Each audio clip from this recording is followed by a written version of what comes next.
Hello, this is Fenix 7X from Garmin, the best watch for everything, in my opinion.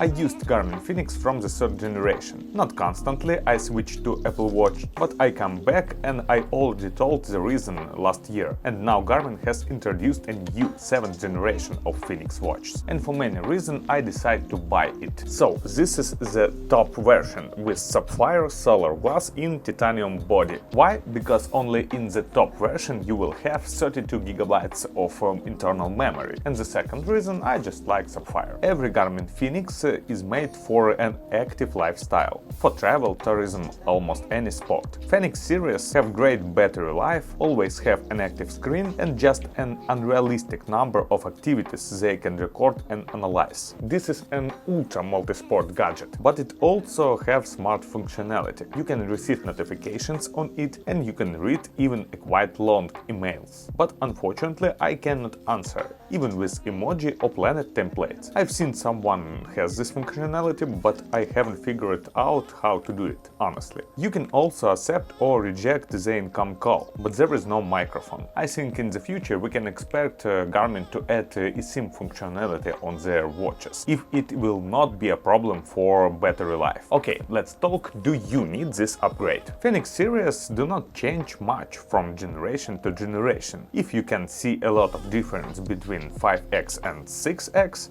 you are Garmin fanatic. All the buttons are in place, the dimensions are the same. Look, it is 6X and it is 7X. Yes, if look closely, you notice that the screws are no longer on the circle around display, but on the strap mounts. But you need to know where to look. And this resemblance is even cool, because you do not need to learn how to use new watches. It's almost the same. But there is a lot of new functionality on any new generation. By the way, Fenix 2 or 3 for running, for example, are still relevant. But from the 5X model they got navigation, which for many was a reason to update. I have already updated to 6X and I must say that the gadget completely satisfied me. I even start using watches as the only cycling computer on my travels, because Fenix have better battery than the Garmin Edge 1030, which simply could not fully load the road of 1500 kilometers. And if 6X is okay, is it worth to upgrade? What are the changes? And there are many of them, and I think they are unrealistically cool. For example, display is now touch sensitive. Honestly, I knew about this change a year before the announcement, and I was very worried whether the watch will be smarter than multisport. Will the most of functions not be transferred to the display? And I said that a sensor will be cool if it can be turned off, at least during sport activities. And they did it. On mechanical buttons are in the place. The touchscreen is only alternative way to control the watch. For the first, the work of sensor display impressed me. I really thought that Garmin will not be able to do touch interface as smoothly, quickly and natively as in Apple Watch. But they could. No need to press hard, everything worked from the first touch. Secondary, the touch screen can be turned off completely by the pressing two keys, down and start, and can be turned off only in certain modes, normal use, sports and at night. I left touch screen working only in normal mode. Why do you need touch screen on the watch? Was it necessary for update? In fact, touch screen is very cool in navigation and when entering the pin to pay. Previously you had to use screen switches and buttons to scroll through the map, but now you can do it like on a smartphone. Yes, there is no pitch to zoom, but it is not necessary on such a small screen. And there is a mechanical case for this. But the most useful is not even for this, but for entering a pin when you are paying. So yeah, this is a really nice thing. And after that, it is useful in many cases like settings, scrolling menus and other. But again, this is a clock, and when it rains or when you are in a shower, the sensor will not work fine. So it is really good. You can switch it off by use only two buttons anytime. And even without touch screen, you are able to use all the functions of your Fenix, like in the previous generation. But for me, not the screen is the main thing in this watch. The trick that just kept me going to upgrade is the flashlight. Yes, someone will tell me that it is a penny thing and it's not worth to upgrade from last generation, because almost any LED flashlight cheap thing, and you also have a flashlight on your smartphone. And even the Nokia 1100 had a flashlight. Oh, nostalgia, right? Yes, it is cool that every phone has flashlight, but you need to climb on the phone and it's not comfortable to hold. I even plan to buy something like this for the keys, to keep on hand, because a flashlight is needed not only for darkness, for many reasons. And here the flashlight is always with you, and you don't need even have to keep it. It just hangs on your arm. For me it is also important because I often spend the nights in a tent, and now I am planning my bike ride for Ukraine, and I will have many nights in the tent. And in the evening you can always easily see how to get out or take something. I actually use this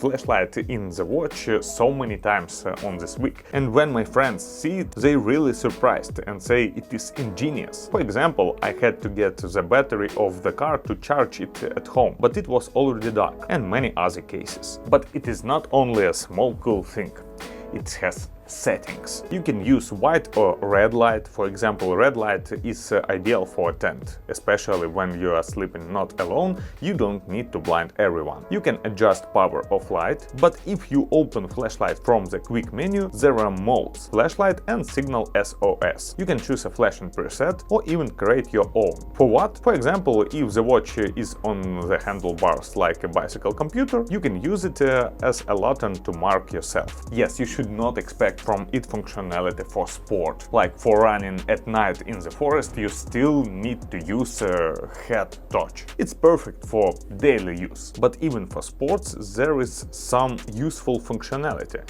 When you run, it can blink on your hand. When your hand go forward, it flash white, and back red, such a sign of yourself on a road. I turned on this feature to work automatically after sunset, if I run at the evening. Another innovation, you do not need to choose the version of Solar or Sapphire. Now you can take Solar with Sapphire. Fortunately, even just Solar version in last generation have not scratches after a year of active use, but Sapphire is my love. Also, there is a downside for me. Sapphire reflects lights a little bit more. In the sun it is not noticeable, but in indoor use you can see effect of mirror. What gives you solar screen?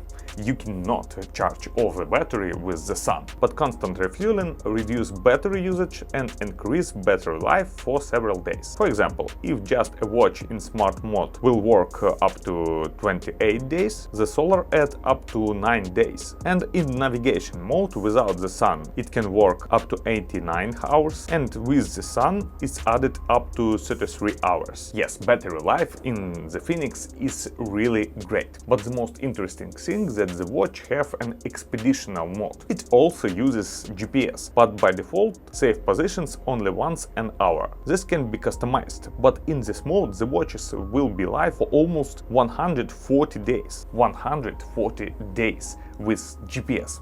Just imagine if you will turn off the GPS. GPS in new generation has become more accurate thanks to multiband, so tracks are now more accurate if it's very important for you. Someone shaves their legs when they ride bicycles for aerodynamics. But for me it is important that satellites are found very quickly. But you will find multiband GPS only in the top version Fenix X7 Solar Sapphire. Maps can be downloaded not only with your smartphone or computer, but also via Wi-Fi, right from the watch. By the way, there is a map of whole world right out of the box, but the topo maps are already loaded just on the top ones, because as I told you at the beginning, only the top version have 32 GB of memory. The application store is now also available directly from the watch, but there are only recommended applications. You will have to open your smartphone for the full list. In the terms of sport, the watch is really the best. It's hard to imagine a kind of sport they don't play.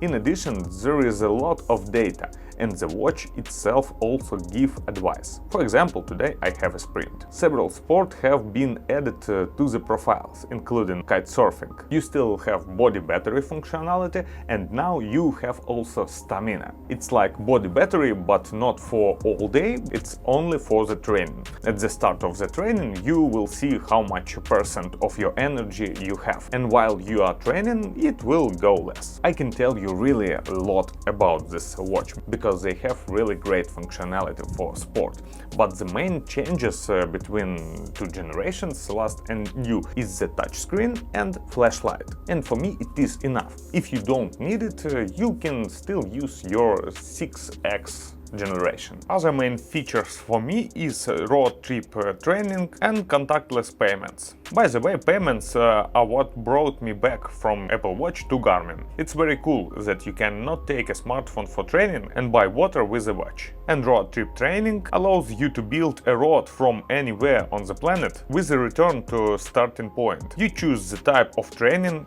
bicycle or running, number of kilometers and direction, and then you choose from the options offered. It is great ability to run or ride wherever you're going, even if you don't know the location. By the way, one of my friends just bought the newest Tactical 7 Pro Ballistic. He is military, he can do it. And if you want, I can do a review of these watches too. Just write below in the comments. Thanks for watching, don't forget to subscribe our channel and leave your like. Bye!